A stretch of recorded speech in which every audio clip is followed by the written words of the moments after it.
To mobilize the pelvis in a standing position, we just simply rock the pelvis back and forth.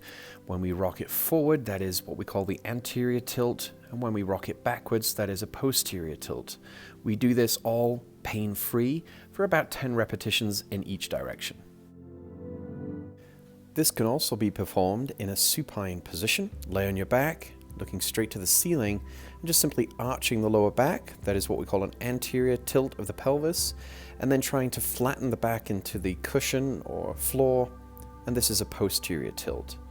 Once again, important, we keep this pain-free.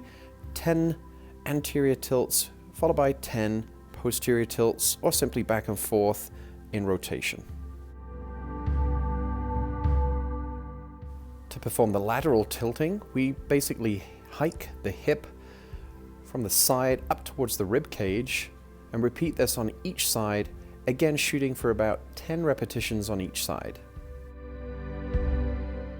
This can also be performed in a supine position, just again aiming for the hip to move sideways up towards the rib cage and rotating between each side, again shooting for around that 10 repetitions on each side as a minimum.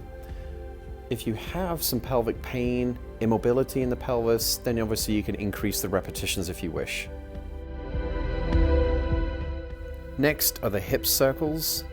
Basically, with the hands across the hips, you're creating a circular motion from an aerial point of view.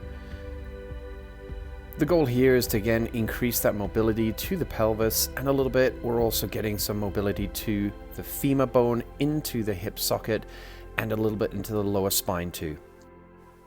Next, we can progress this into figure of 8 pelvic mobilizations. So imagining from an aerial point of view that we're trying to create 2 circles now that form a figure 8, getting the rotation and cycling through from side to side. Again, you can work between 5-10 repetitions in one direction, and then change directions and repeat for another 5 to 10 repetitions.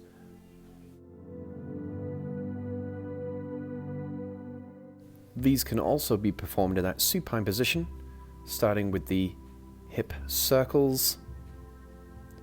Again, set yourself a task of certain repetitions, build towards an increase of those repetitions over time. The whole goal of this movement is to create more stimulation and mobility to the pelvis, and so we have to do this fairly often. We can also then encompass the figure of 8 as we described in that standing position.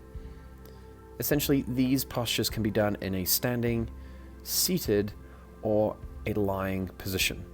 And so throughout your day, you can just throw in repetitions whenever you wish, just to help continue to keep this joint and area fluid and mobile. Lastly, we work on the in-flare and out-flare of the pelvis. To do this, we do it in conjunction with a rotation of the head. So as I rotate my knees to the left, I rotate my head to the right. And again, 5 to 10 repetitions would suffice on each side.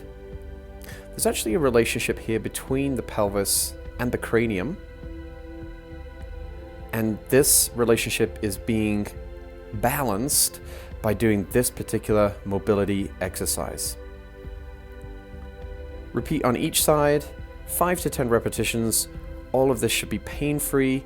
If it is not, just step back and modify the exercise accordingly, or go back to a previous version of the pelvic mobility.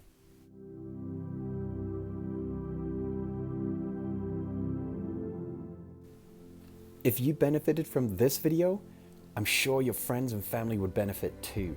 Please share this with other people. Let's help spread this message. It's my mission to relieve stress, tension, and pain and transform it into health, happiness, and vitality.